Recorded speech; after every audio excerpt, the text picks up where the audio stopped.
ఇప్పుడు తిరుగుబాటు వస్తుంది, కానీ ఇంకా పూర్తి స్థాయిలో అది రావాలి. అప్పుడే ఇలాంటి వెధవలందరికీ బుద్ధి వస్తుంది. అంటే కొంతమంది పవిత్రంగా ఉన్న పాస్టర్లు కూడా ఉన్నారు. పాస్టర్ అంటేనే పవిత్రంగా ఉండడని అర్థం. ఇంకా పతివ్రత అయిన వేశ్య అని ఒక పదం ఉందనుకోండి, దానికి ఏమైనా అర్థం ఉందా? లేదు. మరి పవిత్రమైన పాస్టర్ ఎలా అంటాడు? అంటే బైబుల్ గురించి సరిగ్గా తెలియకుండానే చాలా మంది బైబుల్ బోధిస్తున్న పరిస్థితిని మనం చూస్తున్నాం. మరి కానీ ఎవరైతే క్రైస్తవులు ఉంటారో వాళ్ళకి ఎందుకని అర్థం అవ్వట్లేదు అంటారు? అంటే ఈ పాస్టర్లు ఈ విధంగా చేస్తున్నారు, మేము కొంచెం జాగ్రత్తగా ఉండాలని ఇప్పటికీ కూడా అవగాహన లేని క్రైస్తవులు చాలా మందే ఉన్నారని చెప్పొచ్చు, వేల సంఖ్యలో. అంటే అక్కడ వ్యవస్థ ఎలా ఉంటుందంటే, ఎవరికి వాడే సెల్ఫ్ సర్టిఫికెట్ ఇచ్చుకుంటారు. రాత్రి నాకు కేసు కనపడ్డాడని చెప్తాడు. ఆడిష్టం. వాడికి పొట్టకొస్తే అక్షరం మొక్క ఉండదు. వాడు అసలు బైబిలే చదవడు. బైబిల్ చదివినా అదేమీ పెద్దగా జ్ఞాన మార్గాన్ని నీతి మార్గాన్ని ఏం బోధించదు అనుకోండి. అది పక్కన పెడితే వీడికి అసలు ఏమాత్రం నాలెడ్జ్ లేకపోయినా బైబిల్ గురించి, రాత్రి నా కేసు కనపడ్డాడు, నేను వాడుకుంటా అన్నాడు, నన్ను ప్రచారం చేయమన్నాడు అని చెప్తాడు అంతే. దానికి ఆధారాలు ఏం అవసరం లేదు. వీడిని ఆధారాలు అడిగితే మరి లక్షల మంది అలాగే చెప్తాను, వాళ్ళందరికీ ఆధారాలు తీసుకురాని అంటాడు. అంటే అక్కడ వ్యవస్థ అలా తయారైంది. అదే మీరు ఒక హిందూ ధర్మ ప్రచారకుని చూడండి, ఎవరికి వాడే వచ్చి రాత్రి నాకు విష్ణువు కనపడ్డాడు, రాత్రి నాకు శివుడు కనపడ్డాడు, నన్ను ప్రచారం చేయమన్నాడు, అట్లా కుదరదు. వాళ్ళు వేద విద్యను అభ్యసించాలి, ఆధ్యాత్మికంగా వాళ్ళు కొంత ఎదగాలి. అంటే ధర్మ ప్రచారకులుగా మారాలి అంటే వాళ్ళు పాండిత్యాన్ని తెచ్చుకోవాలి, పాండిత్యాన్ని సాధించాలి, అధ్యయనం చేయాలి. శ్రమ, ఎంతో కఠోరమైన శ్రమ ఉంటుంది. కానీ ఇక్కడ చాలా ఈజీ అనమాట. అసలు ఎవడో ఏంటో ఇంకా పైగా క్రిమినల్స్. ఇప్పుడు మేము కొంతమంది టెస్ట్ మనీస్ ట్రోల్స్ చేస్తూ ఉంటాం, మా ఛానల్లో కూడా ఉంటాయి టెస్ట్ మనీ ట్రోల్స్ అని. అందులో కొంతమంది ఏం చేస్తున్నారంటే, అప్పుడు దాకా రౌడీ షీటరు క్రిమినల్గా ఉంటారు, వాళ్ళకి థ్రెట్స్ ఉంటాయి. ఈ థ్రెట్స్ నుంచి తప్పించడం వాళ్ళు పాస్టర్ అయిపోతున్నారు. నేను ఇంత తిరుగుబోతుని తాగుబోతుని, రాత్రి నా కేసు దర్శనం ఇచ్చాడు, నన్ను సేవ చేయమన్నాడు అని చెప్పి ఎందుకంటే వీడు రౌడీ షీటర్గా ఉండి సంపాదించే దానికంటే పాస్టర్గా ఉండి సంపాదించేది ఎక్కువ, పైగా రిస్క్ ఉండదు. ఇప్పుడు అదైతే పోలీసులు తీసుకెళ్ళి వారం వారం సాగొడతారు. ఇప్పుడు ఒక మత అధికారి మత పెద్ద అనే ముసుగేసుకున్నప్పుడు పోలీసులు కూడా తొందరగా టచ్ చేయరు కదా. కాబట్టి ఇక్కడ సెక్యూరిటీ వచ్చేస్తుంది, ఇన్కమ్ వస్తుంది, చక్కగా వైట్ కాలర్ క్రిమినల్స్ లాగా బ్రతికేస్తున్నారు. అందువల్ల ఇలాంటి చిల్లర వేదవాళ్ళు అందరూ. ఇప్పుడు ఇదే సాలెం రాజు గారు హిందుత్వంలో ఉంటే ఎందుకన్నా పనికొస్తాడా? లేదు. అనాకానికి పనికిరాడు. ఆడు మొన్న ఒక శ్లోకం చెప్పాడు, అస్య శ్రీ వీరబ్రహ్మేంద్రస్య బ్రహ్మానందం అని చెప్పాడు. అదొక మంత్రం అంట, ద్వాదశ అక్షరి మంత్రం అని చెప్పాడు. మీకు ప్లే చేస్తాను అనండి. అస్య శ్రీ వీరబ్రహ్మేంద్ర స్తోత్రస్య మహామంత్రస్య సిద్ధి యోగి శక్తి చంద్ర పరాంజ్యోతి స్వరూపిణి ఓం దేవత దీం తిలకం యమధర్మార్థ కామ మోక్ష పరపురుషార్థ చతురార్థ లభంతుది. అస్య శ్రీ వీరబ్రహ్మేంద్ర. ఇందులో భీమ్ తిలకం అన్నాడు, ఎక్కడ అన్నారా మంత్రాల్లో? లేదు. యమధర్మార్థ అంట, చతుర్విధ పరపురుషార్థ అని అంటున్నాడు.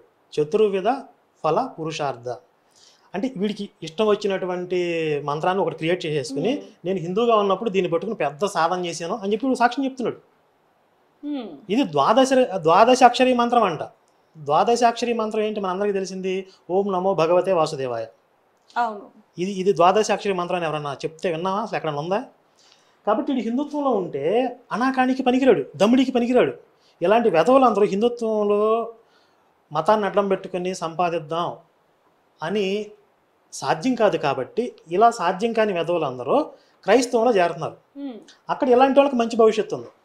అంటే ఇప్పుడు మీరు అన్నట్టు ఇలాంటి సాక్ష్యాలు చాలా వరకు మనం చూసాం, వేల సంఖ్యలో వస్తూనే ఉన్నాయి. ఇలాంటి వీడియోలు కావచ్చు, లేకపోతే పాస్టర్లు మాట్లాడుతున్న పదజాలు, ఇష్టరహితంగా మాట్లాడుతున్న పరిస్థితి, ఉన్నత స్థానం అంటే ఒక పాస్టర్ని వాళ్ళు పవిత్రంగా చూసుకుంటున్నప్పటికీ కూడా ఇలాంటివి వస్తున్నప్పటికీ మరి ఎందుకని ప్రజలు వాళ్ళని ఎంకరేజ్ చేస్తున్నారంటారు? అదే చెప్తున్నా, అక్కడ లో ఐక్యూ లెవెల్స్ ఉన్నటువంటి పీపుల్ ఉన్నారు, వాళ్ళకు కూడా అదే స్థాయి, అంతకు మించి ఏమి ఉండదు. వాళ్ళు పైగా వాళ్ళు ప్రశ్నిస్తే మీరు దైవజనుడినే ప్రశ్నిస్తారా, మీ మీద శాపం వచ్చింది అంటాడు. శాపనార్థాలు పెడతారు. అవును, మనం ఇంకో వీడియో కూడా చూసామన్న, అంటే దశమ భాగం ఇవ్వకపోతే కూడా యేసు శపిస్తాడు.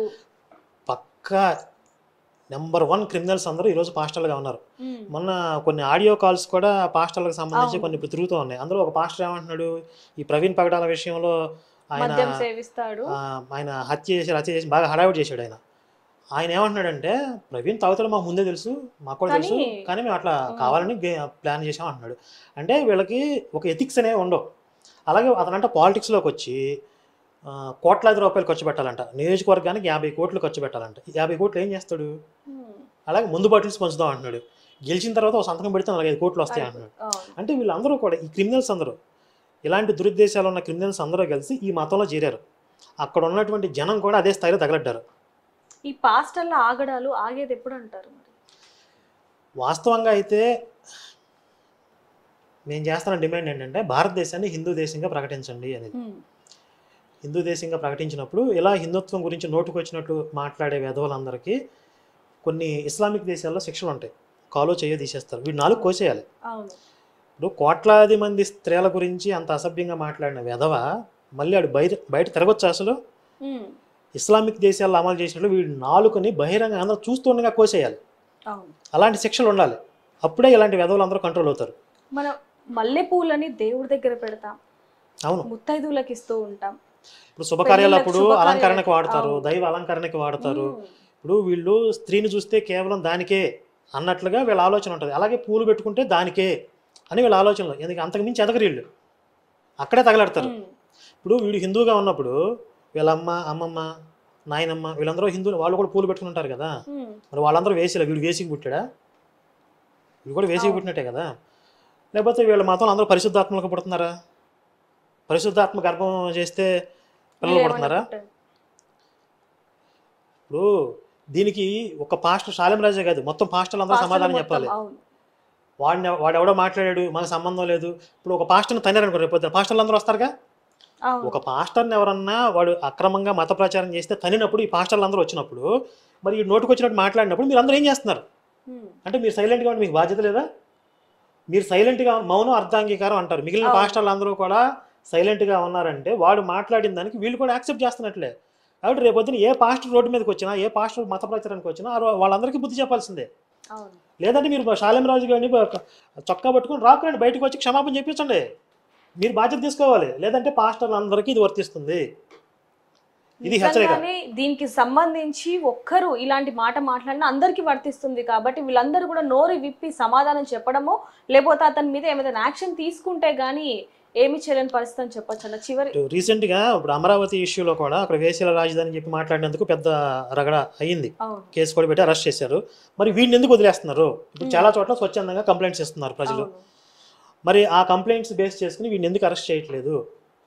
పొలిటికల్గా కూడా మేము ప్రభుత్వాన్ని డిమాండ్ చేస్తుంది ఏంటంటే ఇలాంటి వెధవకి మీరు బుద్ధి చెప్పకుండా వదిలేస్తే కనుక వీళ్ళకి అచ్చోసిన ఆంబోతుల్లాగా మీరు లైసెన్స్ ఇచ్చినట్లే. రేపొద్దున ఇంకొంతమంది గాలి వేధవులు వచ్చి శాలెం రాజు కూడా ఎంత దారుణంగా మాట్లాడినా కానీ ఏం జరగలేదు కాబట్టి మేము కూడా మాట్లాడతాం, ఇంకొంతమంది వెధవులు తయారయ్యే అవకాశం ఉంది.